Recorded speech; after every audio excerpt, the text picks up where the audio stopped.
Salut à toi, habitants de la planète Terre. Je vous avais demandé de choisir sur Instagram le prochain sujet de la vidéo et vous avez tous voté, enfin une grosse partie pour la fast fashion, donc me voilà.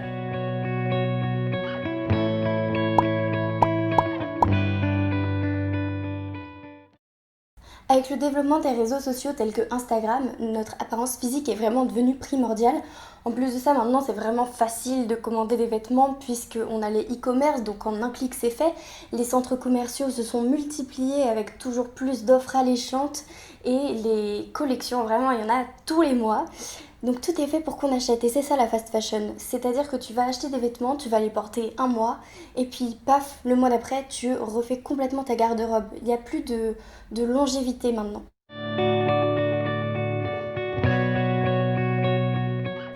Revenons à la base de la base, à partir de quels matériaux sont faits nos vêtements. 43% de nos vêtements sont faits à partir de coton, 16% à partir de polyester, 10% à partir d'acrylique et viscose. Le polyester est une fibre synthétique non renouvelable qui est synthétisée à partir de pétrole. Ce sont 70 millions de barils d'huile par an qui sont usinés. Seulement 2% des polymères synthétiques proviennent de ressources biologiques. Comme tu as pu le constater, la fabrication de textiles est extrêmement polluante. On estime à 1,2 milliard de tonnes de CO2 par an émis par cette industrie, ce qui équivaut à l'ensemble des vols internationaux combinés avec les expéditions. Ces émissions, elles peuvent être 4 fois plus importantes que lors de la production du plastique. Pour ce qui est du coton, le problème est que sa production est extrêmement gourmande en eau. Pour produire 1 kg de coton, il faudrait environ 10 000 litres d'eau, soit 67 bains pour produire un seul t-shirt. Nos jeans contiennent du coton et les pigments qui sont utilisés donc pour leur donner cette couleur nécessitent 100 kg de pétrole et 1000 litres d'eau. Ensuite, ces jeans, ils sont sablés et là, c'est une étape qui nécessite beaucoup de protection car très nocive pour l'homme. Enfin, il y a la distribution. Alors, il faut savoir que ton jean, il a peut-être été designé en France, mais tous les constituants sont pris aux quatre coins du monde. Ce qui fait qu'on a calculé pour un trajet, le jean, le trajet maximum qu'il pourrait faire, c'est 65 000 km, soit 1,5 fois le tour de la Terre. Est-ce que tu te rends compte que ton jean a plus voyagé que toi ? Bon, ok, ton jean est fait, ton t-shirt est fait, il arrive enfin en magasin pour toi. Et là, c'est n'importe quoi. On va dire, on a des soldes tout le temps. Et moi, je vais vous demander, genre, généralement, quand les gens achètent avec les soldes, ils se disent « Oh, mais c'est une offre excellente !» Je veux dire, c'est un truc à pas louper. Oui, mais bon, si ça arrive toute l'année, est-ce que c'est vraiment une offre, si c'est le cas toute l'année ? Bref, et là, il y a vraiment des jours noirs, noirs pour l'environnement. Ce sont les jours, les vendredis, les Black Friday, où là, vraiment, tout le monde se rue dans les magasins pour acheter des choses dont ils n'ont pas besoin. Alors certes, il y a l'idée de plaisir là-dedans, acheter quelque chose qui nous fait plaisir. Mais là, c'est même plus du plaisir si on achète ça vraiment à tout va. Bref, je trouve ça un peu disproportionné et les Black Friday, en tout cas, pour l'impact environnemental, c'est une grosse catastrophe. En plus de ça, désolé, il y a mon voisin qui rentre. En plus de ça, donc on a des collections tous les mois et surtout on a une sorte d'obsolescence pour les vêtements. C'est-à-dire qu'au bout d'un moment, tes vêtements, c'est comme s'ils ne valaient plus rien. Et c'est surtout le cas quand on regarde sur Instagram, une influenceuse, elle va jamais avoir 2 fois la même tenue, attention, sur son feed Insta. Et on estime à peu près à 7 fois. On porterait nos vêtements 7 fois maximum. Ça fait vraiment peu en fait. La pollution de l'eau est elle aussi non négligeable puisqu'on estime que 20% de la pollution de l'eau est due à l'industrie textile. On estime que 500 millions de microplastiques se retrouvent dans les océans à cause de nos vêtements puisque au lavage, ces microfibrilles de plastique sont enlevées au nylon ou au polyester qu'on retrouve dans nos vêtements.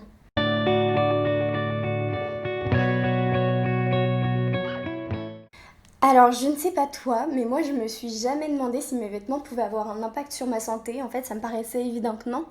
Et pourtant, 3500 substances ont été recensées comme étant utilisées dans l'industrie textile. Et sur ces 3500, il y en aurait 750 qui seraient dangereuses pour l'homme, 440 dangereuses pour l'environnement.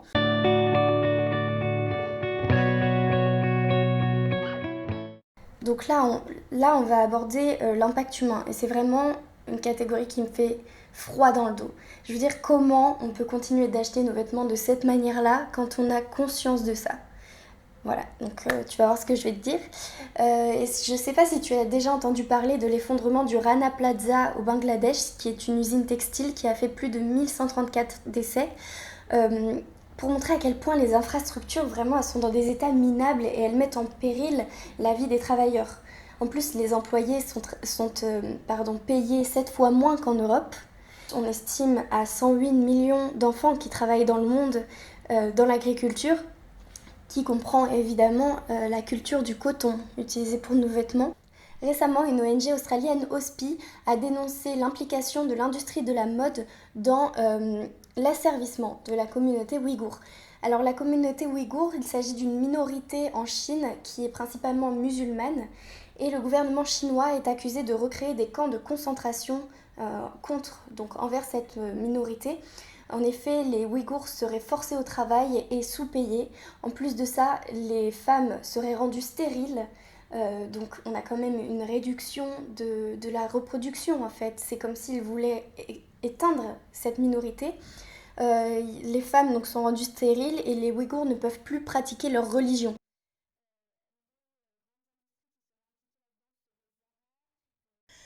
Mon enregistreur vient littéralement de me lâcher.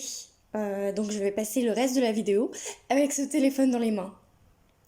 Ok, je viens de te bombarder d'annonces très négatives et je ne peux pas te laisser comme ça. Donc je vais t'apporter quelques solutions et oui, c'est cadeau.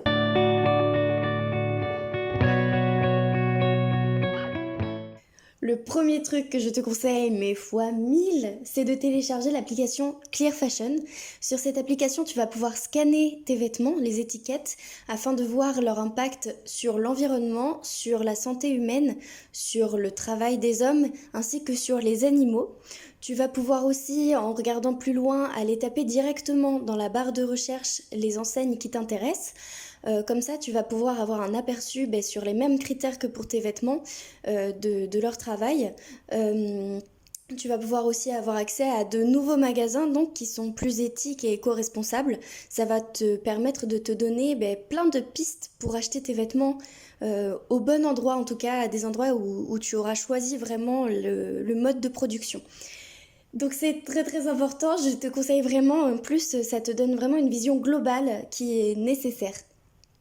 Donc, tu as ton rôle à jouer en tant que consommateur et c'est important dans tes achats en fait. Donc, ce que je te propose par exemple, c'est de boycotter les magasins dont tu ne supportes plus la méthode de production. Tu vas encourager une certaine nouvelle économie à se mettre en place. Bon, c'est peut-être très idéaliste comme point de vue, mais en fait, juste plutôt que de rien faire, je préfère me dire ça, quoi. Autant agir, autant être maître de ses actes. Tu peux aussi acheter des vêtements en chanvre ou en lin qui sont beaucoup moins consommateurs d'eau. Pour ma part, j'achète mes vêtements maintenant en friperie et vraiment c'est génial parce que ça permet de lutter contre un point, l'uniformisation des gens. Oui, parce que tout le monde s'habille de la même manière maintenant, alors que quand tu vas en friperie, tu trouves des pièces, mais genre tellement trop bien en fait que voilà, tu sors un petit peu du lot. Ah oui, par contre, les vêtements que je porte dans cette vidéo, c'était des vêtements que j'avais achetés avant de décider d'acheter mes vêtements en friperie. Aussi pour Vinted, alors les gars, Vinted c'est très bien, mais ça peut être aussi hyper négatif pour la fast fashion en fait. Parce que il y a des gens sur Vinted qui vont acheter leurs vêtements, qui vont les porter pendant un mois, et puis un mois après ils vont tous les vendre sur Vinted. Donc ça les vend pas cher, donc les autres gens l'achètent pour que cette personne qui a regagné de l'argent rachète des vêtements. Je sais pas si tu m'as suivi. Mais en gros, ça accélère le truc fois 1000. Donc, ce que je te conseille sur Vinted, c'est de taper vintage dans la barre de recherche. Alors, il y aura des vêtements dits vintage pour le style, mais qui sont neufs. Mais essaye de regarder les vêtements qui ont déjà été portés, en fait, plusieurs années ou qui ont été portés même il y a très très longtemps, pour vraiment te dire que tu fais de la seconde main et que tu n'es pas en train de participer à tout cet ensemble de la fast fashion. Alors pour les gars, je veux bien croire que en friperie c'est un peu plus compliqué. Pour les filles, généralement, ce sont des vêtements qui reviennent à la mode, du coup ça va, il n'y a pas un trop gros décalage. Pour les gars, en fait, je pense que si vous pouvez vraiment trouver des trucs, mais pour le moment il n'y a pas beaucoup de gars qui le font, ou en tout cas moi j'en connais pas dans mon entourage. Donc j'incite vraiment les mecs à essayer d'être curieux et créatifs. On dit généralement que les vêtements pour hommes comme ça, éco-responsables, ne sont pas à la mode. Mais MDR, maintenant il y a du choix en fait. Par exemple, il y a cette paire de baskets qui est pour femmes et hommes, qui s'appelle Zeta. Elle est faite à partir de raisin, enfin le cuir est fait à partir de raisin et vraiment c'est hyper écologique, c'est vraiment une idée de génie. Et regardez cette basket, elle ressemble à des Stan Smith. Genre, elle coûte même presque le même prix. Donc pourquoi aller acheter des Stan Smith où vous allez payer la marque juste pour vous la péter dans la rue? Et pourquoi pas prendre ces chaussures? Vous pouvez vous la péter aussi, mais en disant carrément que au moins vous avez des chaussures faites à partir de raisin. Bon, moi je trouve ça génial en fait. Chacun fait ce qu'il veut, mais sinon, pour les filles, je vous conseille la chaîne de My Better Self, une jeune entrepreneuse pleine de vie. Je vous mets le lien de sa chaîne YouTube dans la description. Elle a décidé de créer sa propre marque de lingerie parce que oui, dans la lingerie, la dentelle est faite à partir de plastique et elle veut une marque éco-responsable et éthique. Donc allez checker sa chaîne, c'est vraiment, voilà, ça vous donnera plein de peps et d'énergie. Sinon, je vous conseille la chaîne de Clara Victoria, qui est aussi dans la description, qui fait le tour des friperies pour transformer ses vêtements pour les rendre à la mode. Donc ça vous donnera plein d'idées très créatives pour avoir des vêtements toujours plus top. Pour ce qui est de ta machine à laver, je te conseille d'acheter un sac dans lequel mettre tes vêtements qui va pouvoir stocker les microplastiques pour éviter qu'ils aillent dans l'eau. Tu peux aussi acheter un filtre à mettre à la sortie de ta machine à laver. Pour ce qui est de l'essorage, ne mets pas d'essorage s'il fait très beau dehors, ça ne sert à rien. De même pour le sèche-linge. Le sèche-linge, c'est une dépense énergétique énorme pour rien du tout. Sinon aussi, fais tes machines à 30 degrés le plus souvent possible. Voilà, j'espère que cette vidéo t'a plu. On a pu faire un bon tour de ce qui va et ce qui ne va pas dans l'industrie de la mode. J'espère que je t'ai donné de super conseils. En tout cas, je sais que toi, tu peux aussi m'en donner. Donc n'hésite pas à venir me dire ce que t'as fait et peut-être qu'on pourra partager ça avec les autres. Sinon, je te souhaite une belle soirée, une belle après-midi, enfin ce que tu veux en fonction de quand tu regardes ma vidéo. N'hésite pas à t'abonner, lâcher un j'aime, etc. Moi, je te fais des gros bisous et on se voit la prochaine fois.